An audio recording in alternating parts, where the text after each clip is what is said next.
دشمن کے لیے صفوں کو ترتیب دیں۔ اسی طرح حضرت ابو ہریرہ رضی اللہ تعالیٰ عنہ سے روایت ہے کہ آپ نے فرمایا، جب رات کا آخری تہائی حصہ باقی ہوتا ہے، اللہ تعالیٰ روزانہ رات کے وقت دنیا کے آسمان پر نزول فرماتا ہے اور فرماتا ہے، کون ہے جو مجھ سے دعا کرے اور میں اس کی دعا قبول کروں؟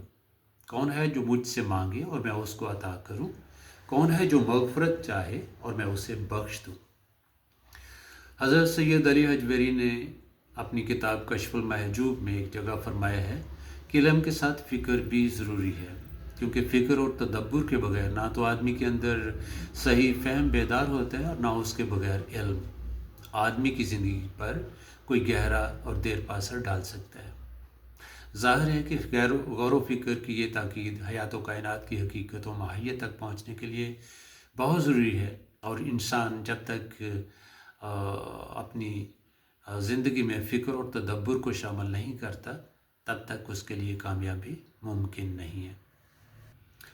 عزیز طلبہ، دن کی نسبت رات زیادہ پرسکون ہوتی ہے اور شب کے خاموش لمحوں میں غور و فکر کے لیے ماحول بہت سازگار ہوتا ہے۔ اس لیے آبادی سے گریز، تنہائی کی تلاش، خاموشی کو پسند کرنے کا رجحان بیداری شب تک پہنچتا ہے، اور شاعر رات کی تنہائیوں میں حیات و کائنات کے متعلق ان سوالات پر غور کرتا ہے جو بہت ابتدا سے ہی انسانی ذہن پر چھائے ہوئے ہیں۔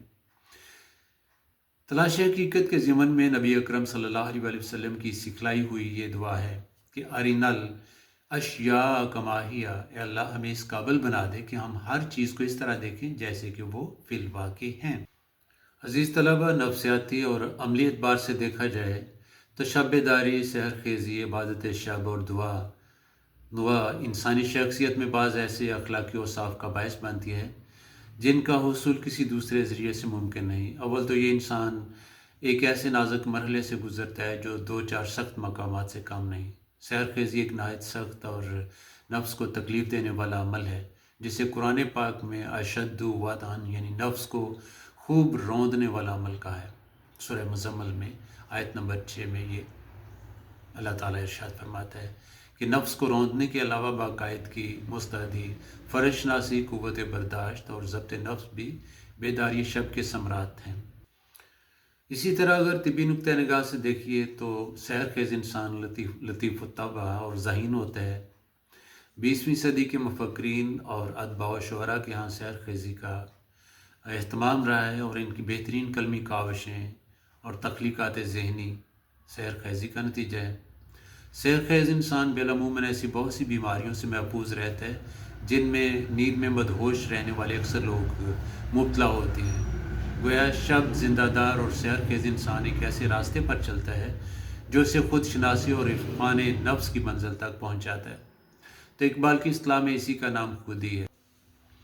علامہ اقبال نے اپنے کئی اشعار میں آہ صبح گاہی کو موضوع بنایا ہے، جیسے تلاش اس کی فضاؤں میں کر نصیب اپنا، جہان تازہ میری آہ صبح گاہ میں ہے۔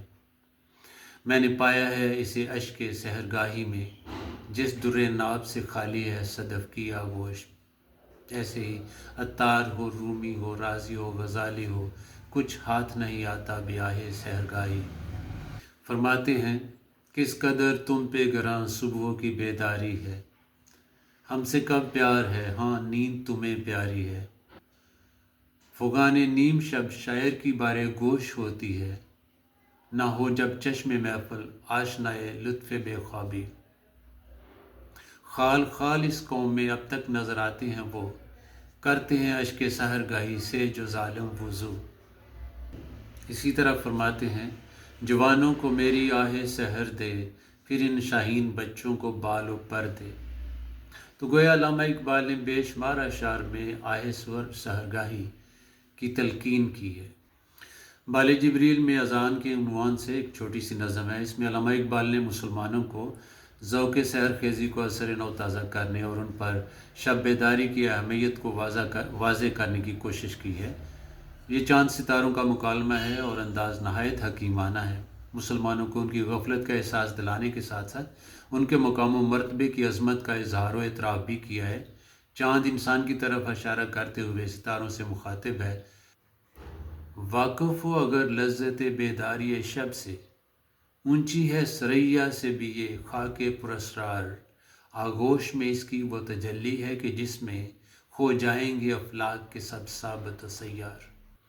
قصہ مختصر یہ کہ علامہ اقبال ان عظیم ہستیوں عطار، رومی، رازی اور غزالی کے ذریعے ہمیں یہ پیغام دینا چاہتے ہیں کہ آہ صبحگاہی یعنی تہجد کے وقت کی مناجات جو ہیں وہ ہماری زندگی کو بدل سکتی ہیں اور ہمیں اللہ تعالیٰ کے قریب کر سکتی ہیں۔ نہ صرف یہ ہمیں فکر و عمل میں تابندگی بخشیں گی بلکہ ہمیں ایسی لازوال قوت عطا کریں گی جس کی وجہ سے ہم اللہ تعالیٰ کے قریب ترین ہو جائیں گے اور ہم اپنی دنیا کو بدل دیں گے، کیونکہ یہ مقتدر ہستیاں عطار، رومی، رازی اور غزالی ہیں۔ انہوں نے جس طرح سے اللہ تعالیٰ کے حضور آئے صبحگاہی سے عظیم مقام حاصل کیا ہے، اپنے علم کو تابندگی بخشی ہے اور آج تک لوگوں کے اذہان میں یہ زندہ ہیں۔ آپ یوں سمجھیں کہ جو لوگ آئے صبحگاہی یعنی صبح کے وقت اٹھتے ہیں اور اللہ کے حضور مناجات کرتے ہیں، اللہ تعالیٰ انہیں وہ تمام علم و حکمت سے نوازتا ہے جو کہ ہمارے نبی اکرم صلی اللہ علیہ وآلہ وسلم نے ہمیں عطا فرمایا ہے، اور یہ واضح کرتے ہیں کہ عمل سے زندگی بنتی ہے، جنت بھی جہنم بھی، یہ خاکی اپنی فطرت میں نہ نوری ہے نہ ناری ہے۔ یعنی ہمیں یہ سوچنا چاہیے کہ انما الاعمال بالنیات، عمل کا دار و مدار نیتوں پر ہے۔ اگر ہماری نیت ٹھیک ہے تو پھر ہمارا عمل بھی درست ہوگا۔ تو عمل کو بہتر بنانے کے لیے ہمیں اپنی نیت کو بہتر بنانا ہے۔ تو اس کے لیے جو انہوں نے علاج تجویز کیا ہے، جو دعا تجویز کی ہے، وہ آئے صبحگاہی میں ہے۔